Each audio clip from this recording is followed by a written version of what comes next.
Salam, keçən videoda, yəni bundan qabaqçı videoda yiyəliyin bir hissəsinin haqqında danışmışdım, izah eləmişdim. Video düşündüm ki, biraz uzun olacaq, ona görə videonu kəsdim. Yəni dayandırdım video qeydi. İndi isə ikinci hissəsini çəkəcəm videonun. Bu videoda başlayaq indi izaha. Gördüyümüz kimi yazılıb ki, ingilis dilində apostrof s iki fərqli funksiyaya malikdir. Yəni apostrof s həm yiyəlikdə ola bilər, həm də başqa bir şey ola bilər. Bu başqa bir şey nədir? Bu məsələn həzin, izin qısaldılmışı şəklində ola bilər. İndi isə gəlin görək ki, biz onları necə ayıracağıq? Hardan biləcəyik ki, bu yiyəlik haldır, yoxsa izin, həzin və yaxud da burada gördüyümüz asın qısa formasıdır. Bir dənə yadınızda saxlayın ki, bəzi məsələn testlərdə saçdırmaq üçün vozun da qısaldılmış kimi verirlər, amma vozun qısaldılmışı yoxdur. Ona görə yəni burada çaşmayın. İndi isə başlayaq. Yiyəlik halı üçün şərtlər. Yəni mən hardan bilə bilərəm ki, bu yiyəlik haldadır. Onun üçün bəzi şərtlər var. Uşaqlar, yiyəlik ismə aid olduğuna görə mən mütləq apostrof s-dən sonra, yəni isim gəlməlidir. Məsələn, burada isim mütləqdir. Tom's book, Tomun kitabı. The teacher's car, müəllimin maşını. Görürük ki, apostrof s-dən sonra nə gəldi? Mütləq isim işləndi. Daha sonra apostrof s-dən sonra mütləq isim gəlməlidir. Yəni yuxarıdakını təkrarlayır və elə ola bilər ki, məsələn, burada arasına məsələn sifət isim gəlsin. Məsələn, Tom's new book, Tomun yeni kitabı. Yəni baxın burada görsədə bax, ya da sifət isim. Aydın olur bura. Yəni Tom's new book ola bilər. Amma təkcə burada sifəti olsa, burada book sözü olmasa, yanlışdır bu. Yaxşı? Yəni bu yiyəlik deyil. Ona görə burada mütləq nə olmalıdır? İsim olmalıdır. Məsələn, my brother's new house. Görürsüz, yazıb elə burada nümunədə. New sözü araya girib, amma yiyəlikdən sonra isim gəlib. The student's reading habit. Məsələn, burada da fe'li sifət üstəgəl isim. The student's reading habit. Şagirdin oxuma vərdişi. Bundan əlavə, məsələn, cümlədə ikinci bir arıza xəbər olmalıdır. Baxın, biz bilirik ki, sadə cümlənin Azərbaycan dilində elədir. Yəni sadə cümlənin bir xəbəri olar da. Yəni bunu tapmaq üçün belə baxın ki, məsələn, tutalım ki, bilmirsiniz bu izin qısaldılmışıdır, yoxsa yiyəlikdir. Sən cümlədə ikinci bir xəbəri tapmalısan. Görürük ki, burada ikinci nə var? Xəbər var. Yəni bu ikinci deyəndə yəni burada bir xəbər var. Demək burada bir xəbər varsa, demək ki, cümlədə ikinci bir xəbər ola bilməz. Bu doğru deyil. Ona görə bu nədir? Yiyəliyin apostrof s-idir. The boy's pen, yəni oğlanın qələmi is on the table. Masanın üstündədir. Yəni biz buna diqqət eləməliyik ki, yəni burada mən xəbəri tapa biləm. Yəni xəbəri tapırıq, görürük ki, ikinci bir xəbər yoxdursa, demək ki, bu nədir? Yiyəlik haldır. Məsələn, my brothers, yəni gözləyin, bunu məsələn başqa bir dənə nümunə görüm, yazım.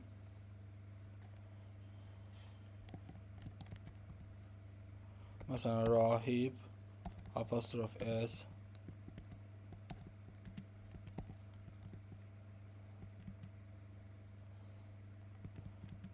sadə bir cümlə yazdım. Rahib's friend lives in Baku.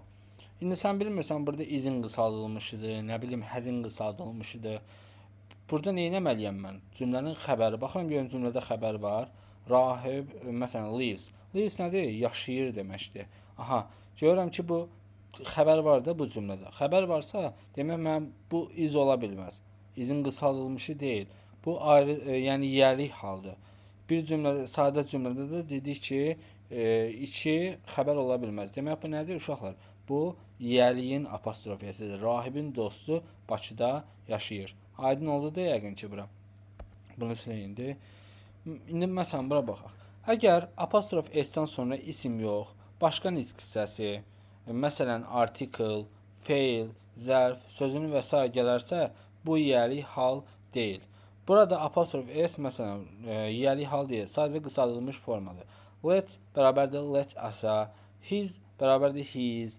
Yəni bunları əzbər şəkildə də bilin ki, yiyəlik şəxs əvəzliklərinə Yəni əvəzdəkilərə artırılan apostrof s yiyəlik hal deyil. Bu izin, həzin qısaldılmışıdır. Məsələn, let's burada let us, his, yəni he is və yaxud da he has. That is, where is, what is, who is, there is, yəni there is. Bunlara diqqət edin ki, yəni bunlar mütləq nədirlər? İzin, həzin qısaldılmışıdır. Yaxşımı? Yəni bunlara diqqət edin.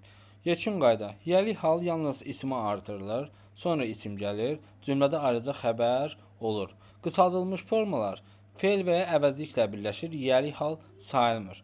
Məsələn, burada da misal müqayisəsi verib.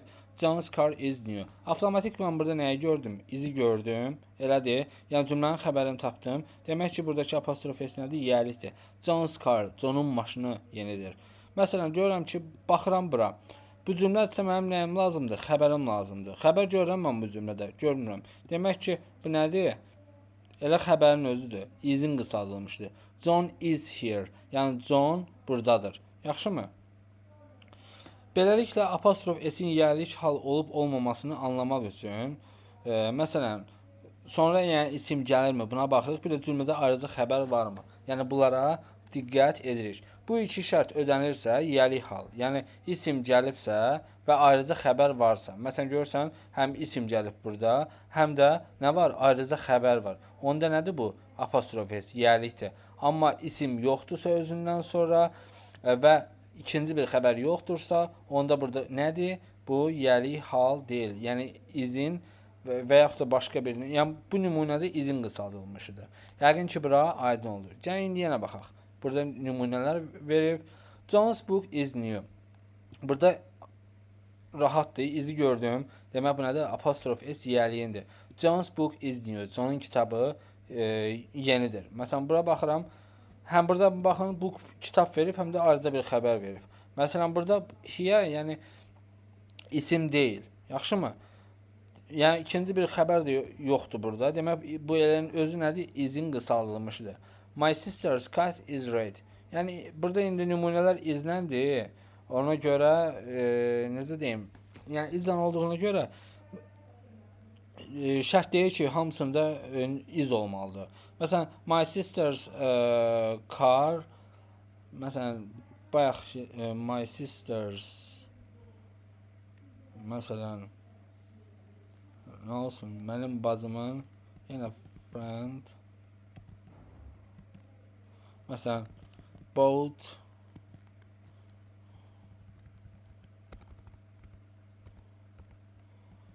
a məsələn, new phone.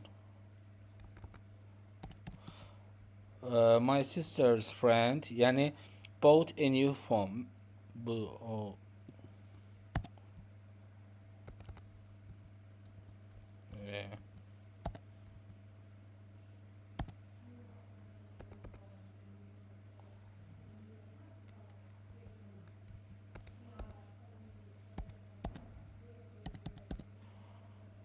My sister's friend bought a new phone. Mənim bacımın dostu nədir? Yeni bir telefon aldı. Yaxşımı? Baxın, indi burada aldı. Nədir? Cümlənin xəbəridir. Cümlənin xəbəri var. Demək ki, bu apostrof s nədir? 100% nə olacaq? Yiyəli olacaq. Və burada bundan da sonra isim gəlib. Mənim bacımın dostu aldı. Yeni bir telefon. Aydın oldu yəqin ki, bura. Bunu qaytarım. Əvvəl çalınla.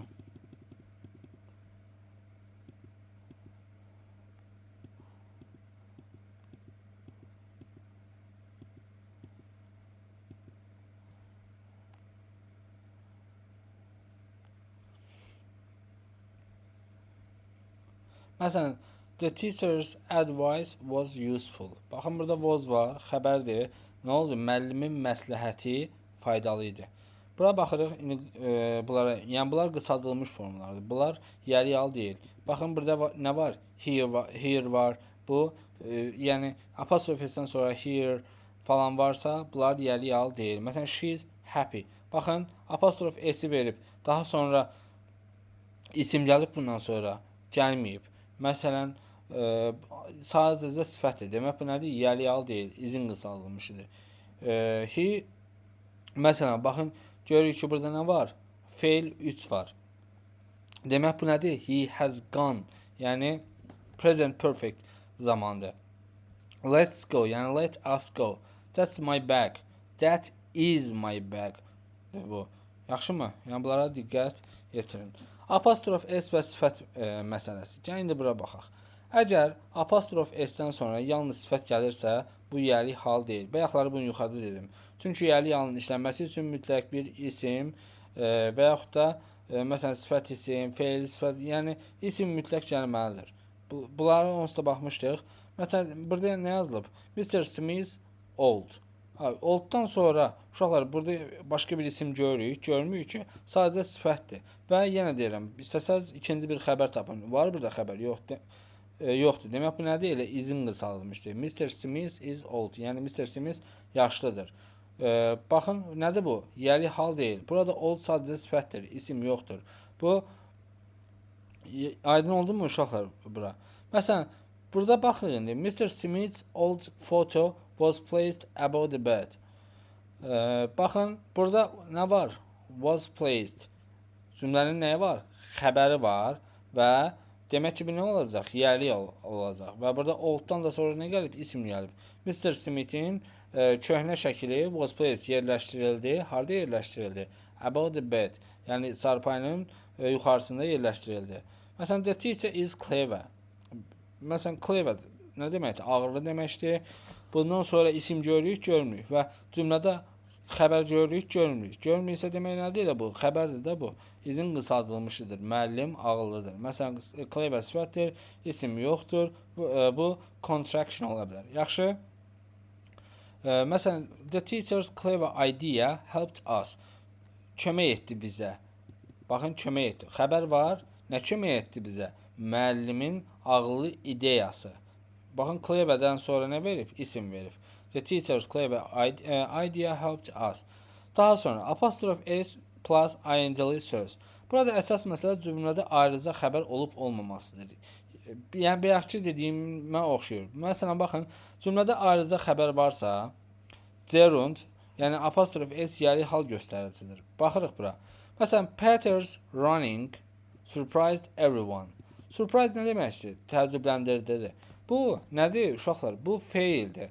Baxın, feil var. Demək bu nədir? Yəli haldır. Peterin qaçışı demək hər bir kəsi nə etdi? Təəccübləndirdi. Baxın, running burada gerunddur. İsim kimi işlənib, yəni isimləşib. Surprise da ayrıca xəbərdir. Deməli, Peter's running, Peterin qaçması nədir? Yəli haldır. Baxırıq. The manager shouting annoyed the staff.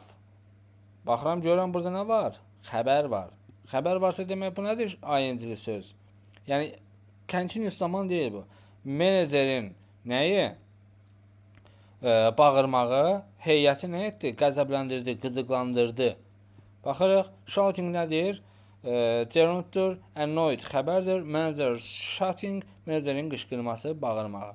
Aha, ikiyə baxaq. Cümlədə ayrıca xəbər yoxdursa, ING-li söz xəbərdir. Yəni, demək, ayrıca xəbər yoxdursa, ING-li söz demək nədir? Ya izin, ya da həzin qısa formasıdır. Məsələn, Peter's running in the park. Baxın, görün, burada görürsünüz xəbər.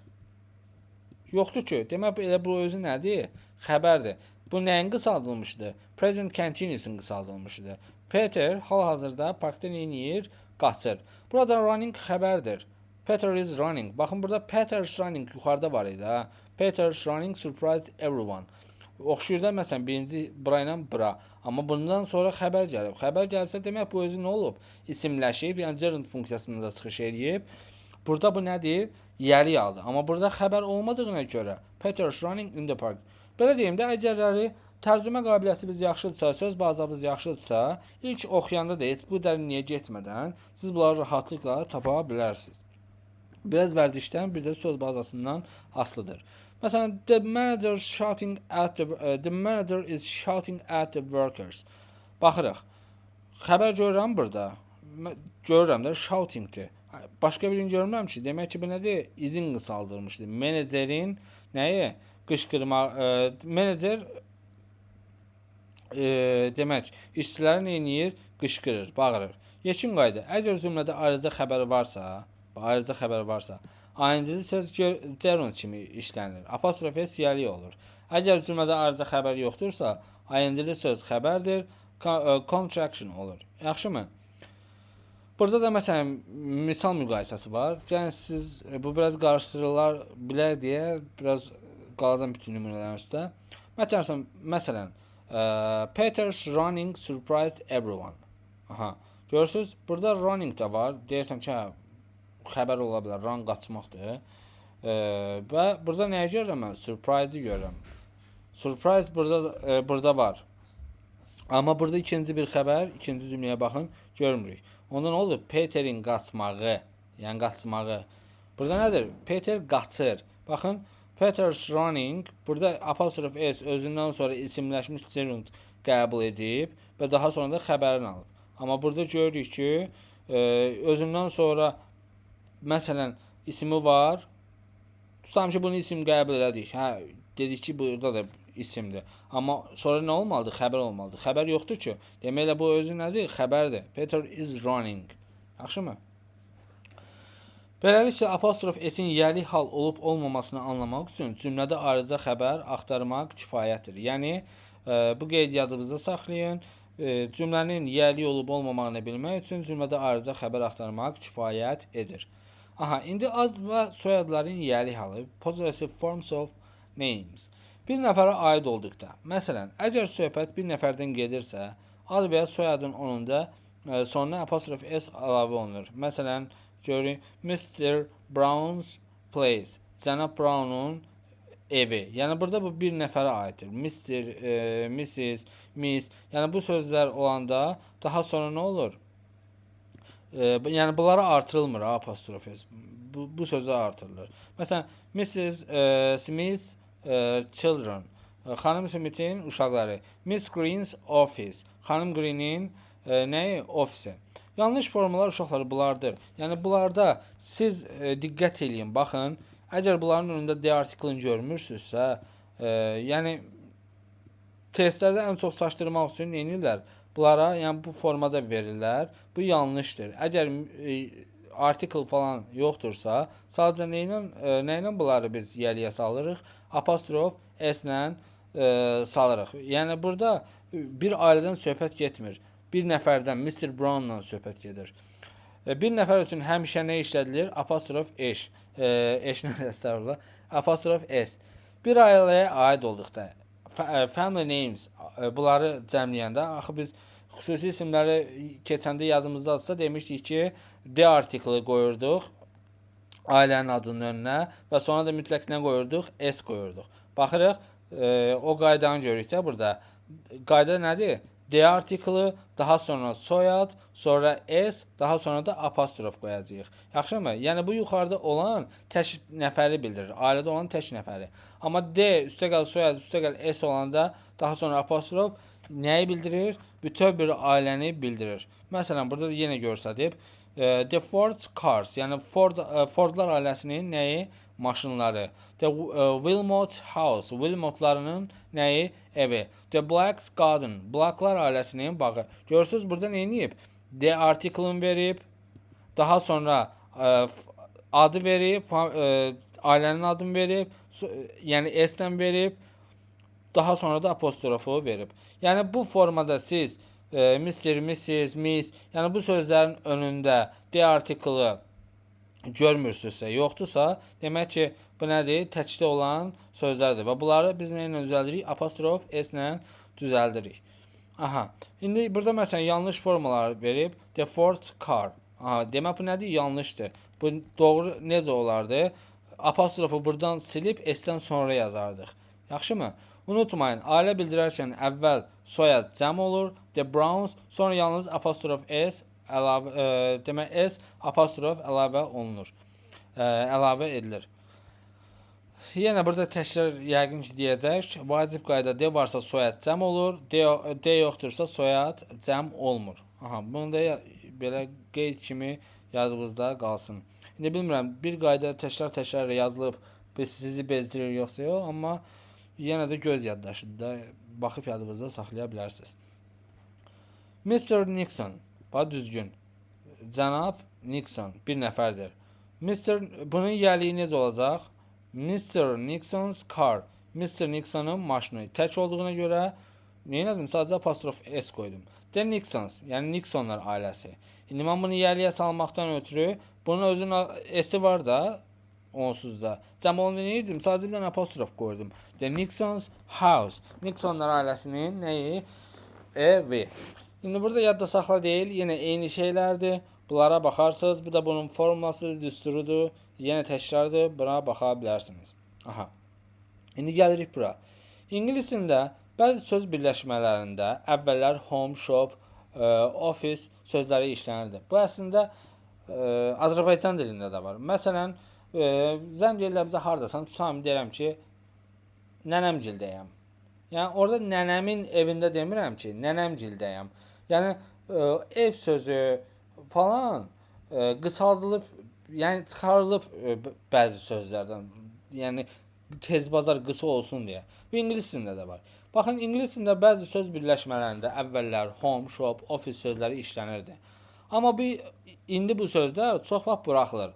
Buna baxmayaraq həmin ifadələr yəli hal hesab olunur. Baxın, yenə də bunlar nə hesab olunur? Yəli hal hesab olunur. Çünki yəni S, apostrof S nə olur? Saxlanılır. Məsələn, şəxslərlə bağlı olanda baxaq. At my ankles. Nə deməkdir? Əmim cildə. At my aunts. Xalam cildə. Baxın, at my grannies. Nənəm cildə. At my friends. Dostum cildə. At Kate. Kate cildə. Daha sonra peşələrlə və dükanlarla bağlı olanda at the bakers, ət dükanında, at the bakers, çörək dükanında. Yəni gördük burada necə düzəltdi bunları? Apostrof S ilə düzəltdi. Apostrof S-dən sonra mütləq isim nə olmalıdır? Əsas qayda məsələn apostrof S-dən sonra mütləq apostrofdan sonra mütləq nə gəlməlidir? S gəlməlidir. Yəni apostrof S gəlməlidir. Bakers, bakers, chemists. Yaxşı, bu sözlər cəm formasında işlənmir. Baxın, yəni testdə çaşdırmaq üçün sizi götürüb bu qaydada verirlər. Bunlar nədir? Doğru deyil, yanlışdır. Yaxşı, gəl siz bunu qırmızı ilə highlight edeyim. Yəni bunlar nədir? Doğru deyil. Bunlar necə olmalıdır? Bunlar necə olmalıdır? Apostrof S ilə. Baxın, yenə də buranı highlight edək qırmızı ilə. Yəni bunu da diqqət edin. Əsas qayda. Yəni burada çaşdırmaq üçün sizi götürürlər bu sözləri, nə edirlər? S apostrof yazılır, amma düzgün deyil. Apostrof S olmalıdır. Sadə yadda saxlama üsulu, yəni bu. Əgər at plus şəxsin adı plus apostrof S filankəsin evində mənasını verir. Əgər at plus peşə adı plus apostrof S filankəsin dükanında, ofisində mənasını verir. Yəni biz bayaqlar dedik ki, qaydanın başında apostrof S-dən sonra mütləq isim gəlməlidir. Amma sonradan dedik ki, bəzi sözlər birləşərək, yəni dildə hazır şəkildə çox istifadə olunan, yəni o isimləri nə edirlər? Kəsirlər, işlətməyə də bilirik. Məsələn, burada at plus şəxs quruluşunu gördüksə, biləsiniz ki, bunlar onsuz da nədədir? Yəli haldadır. İndi bura baxırıq. Məsələn, I bought meat at the bakers. Mən əti ət dükanından nə etdim? Aldım. We spent the evening at my uncle's. Biz axşamı əmimgildə keçirdik. Yanlış formalar dedik nələrdir? At the bakers, at the bakers. Bunlar doğru formalar deyil. Bunlar necə olmalıdır? Apostrof sonra S olmalıdır. Burada da yazılıb. Çünki dükan adları cəm şəkildə işlənmir. Yəni belə baxın da. Məsələn, ətlər dükanında deyildir. Yəni ətlər dükanı deyə bilirik, deyə bilmirik də. Məsələn, əmimgillərdə deyirik. Yəni cəmləyə bilmirəm axı mən bunları. Ona görə doğru deyil mən bunları cəmləyib S yazıb daha sonra apostrof yazam. Yəni o məntiqlə düşünüb buna baxa bilərsiniz. Yəli halda olan ismin qarşısında gələn təyin edici sözlər. Hansılardır bu təyin edici sözlər? Məsələn, artikl ola bilər, işarə vəzifələri ola bilər. Yəli hal şəkilçilərindən əvvəl işlənir. Aha, yəni bu nə deməkdir uşaqlar? İndi biz köhnə qaydalarda öyrənmişik ki, Məsələn, book sayılan isimdirsə, mən mütləq nə etməliydim? Bunun önündə article qoymalıyam. Amma bu yiyəlikdədirsə, mən bunun önündə təyin edici qoya bilmirəm. Nəyə görə? Çünki əslində elə bu yiyəliyin özü də bu ismi nə edir? Təyin edir. Müəllimin kitabı. Yəni təyin elədi bu söz. Amma bu article var ha. Bu article nəyə aid oldu? Teacher sözünə aid oldu. Gəlin belə bir şey deyim sizə. Məsələn, elə olur ki, iki isim yan-yana işlənir. Məsələn,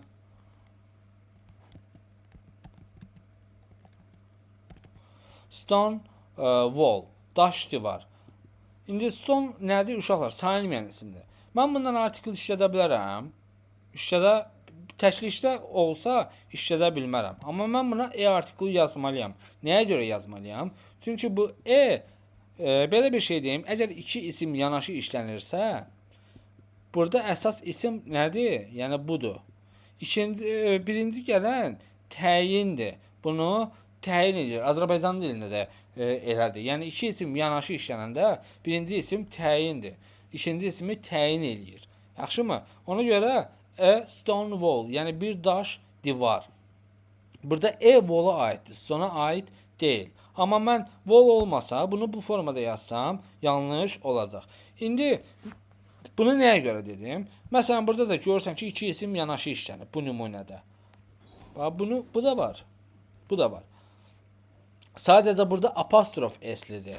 Apostrof s-li olduğuna görə bu a var ha. Yəni artikli var ha. Book sözünə aid deyil. Teacher's book, yəni bir müəllimin kitabı. Yaxşımı? Yəni bu book'a aid deyil. Amma buradakı wall-a aiddir. Bunu da nəzərinizdə saxlayın. Aydın oldu bu? Məsələn, this student's notebook, yəni bu şagirdin dəftəri. Baxın, burada this notebook-a aid deyil, student-a aiddir. Yaxşı? Məsələn, testlərdə ola bilər ki, məsələn, gəlin bunu belə yazaq, notebooks. Aha. Deyəsiniz ki, bu this, yəni çaşmamaq üçün yadınızda saxlayın ki, yəni bu this notebooks-a aid deyil. Nəyə aiddir? Students-a aiddir. Ona görə bu təkcə yəni bu təşrih bildirir, bu da təşrihdir, işləməyin normaldır. Amma belə olsa yanlışdır. Nəyə görə? Deyil sözündən sonra necə isim istəyir? Cəm isim istəyir. Və baxıram, burada bu cəmlikdir. Yox, cəmlik deyil. Bu cəmliklər necə olmalıydı? Buradan apostrofu silirəm, s-dən sonra yazıram. These students' notebooks, yəni bu şagirdlərin dəftərləri. Yəni belə olanda düzgündür. Yəni biz bu təyin edicini qoyanda bunun önünə bu isimlə uyğunlaşdırırıq və diqqət eləməliyik ki, bu isim təkcədir, yoxsa cəmdədir. Bunlara nə edirik? Diqqət edirik test yazarkən. Yəni nəinki test yazarkən, ümumiyyətlə bunlara diqqət edirik. İndi bunları qaytarım ilk halına. Aha. Qaydanın məntiqi. İndi buradan yenidən danışır. Təyin edici sözlər, artikel, işarə əvəzlikləri həmişə əsas ismin qarşısında işlənir. Yalı halı isə həmin ismi başqa bir isimlə əlaqələndirir. Ona görə də artikel və ya işarə əvəzliyi yalı yaldan əvvəl gəlməlidir. Bunun bayaqları dedim. Bunlar məsələn nələrdir? Təyin edicilər, ismin önündə işlənən sözlərdir. Həmişə əsas ismə aid olur. Və apostrof s-dən nə olur? Əvvəl gəlir. Singular isimlərdə apostrof s olmalıdır. Məsələn, yours, ours. Plural isimlərdə də yalnız apostrof. Bayaqdan keçdiklərimizin nə idi? Qısa xülasəsidir. Məsələn, burada nə verib? Nümunələr verib, düzgün formalar. Baxın, year's contract. Burada nəyə aiddir? Uşaqlar, kontraktə aid deyil, year-a aiddir. Və görürəm ki, years təkcədir, cəmdədir. Təkcədir, çünki apostrof s-dir. Demək, onda bunu yazmağım nədir? Doğrudur. Məsələn, an hour's lecture, bir saatlıq mühazirə. Məsələn, burada an hours-a aiddir. Yəni, burada digər nümunələr də var. Gəlin, indi yanlış formalardan görsədim. Yanlış formalar. Məsələn, a year's contract. Burada aldanmayın ki, kontraktə aiddir. Aid deyil. Yaxşı? Nəyə aiddir? Buna aiddir. Və bu da nədədir? Cəmdədir. Cəmdədirsə mən bunun önündə işlədə bilərəm? Xeyr, işlədə bilmərəm. Məsələn, gəlin bura baxaq, testlərdə çox görəsiniz bunlarda. FU nə bildirir? Cəmlik bildirir. Cəmlik bildirirsə nə olmalıdır? Bu man sözü təkdədir, cəmdədir. təkdədir. Cəmdə olmağından ötürü nə olmalıdır? S apostrof olmalıdır. Demək ki, nədir? Bu da yanlışdır. Məsələn, 1 minute walk. Doğrudur bu? Doğru deyil. Nəyə görə doğru deyil? Məsələn, 1 1-dir və minus nədədir? Cəmdədir. Elədir? Minus nədədir? Cəmdədir. Mənim ona görə burada 1 sözünü yazmağım düzgün deyil, yanlışdır. Məsələn, these people's answer. Bu şagirdlərin nəyi? Cavabı. Aha, burada this article verib. This nəyə aid verib burada? Pupils'a aid verib. Pupils'a aid verib. Pupils nədədir? Cəmdədir. Ona görə mənim burada this yazmağım doğru deyil. Olmaydı nə? Başladakı these people's answer. Yəni burada da götürüb bundan bunu neyiniyib? Bir-birinə qarışdırıb. Yəni bu test eləyərkən bu şeylərə mütləq diqqət yetirmək lazımdır. Daha sonra baxırıq. Cümlədə məsələn today, yesterday, tomorrow, yəni bunlar nədir? Zaman bildirən sözlərdir. Daha sonra earth, sun, moon, world sözləri heç vaxt cəmlənmirlər. Yəni bu gün, sabah, sabahlar, bu günlər deyə bilmirik ki, məsələn yerlər, günəşlər, aylar, dünyalar deyə bilmirik ki. Deyə bilirik yox. Biz bunları nə edə bilmirik? Cəmləyə bilmirik. Onlar həmişə tək formada işlənir və yəlik halında apostrof s və ya s apostrof ilə yazılır. Məsələn, bunu deyəsən düz yazdım. Bir daha baxım. Məsələn, yesterday's fight, dünənin döyüşü. Tomorrow's meeting, sabahın nəyi? Görüşü. Today's event, yəni bugünün nəyi? Hadisələri. Yaxşımı?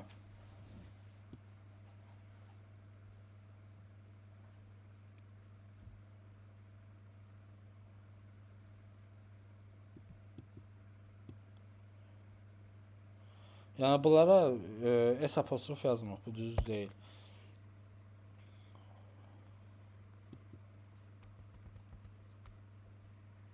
Aha. Məsələn, baxın yesterday's yanlışdır, tomorrow's nədir bu? Yanlışdır. Aydın oldu? Yəni bu halda doğru deyil. Başa düşdük yəqin ki, bura qədər. Aydın oldu. Sağ olun. Növbəti videolarda görüşənə qədər.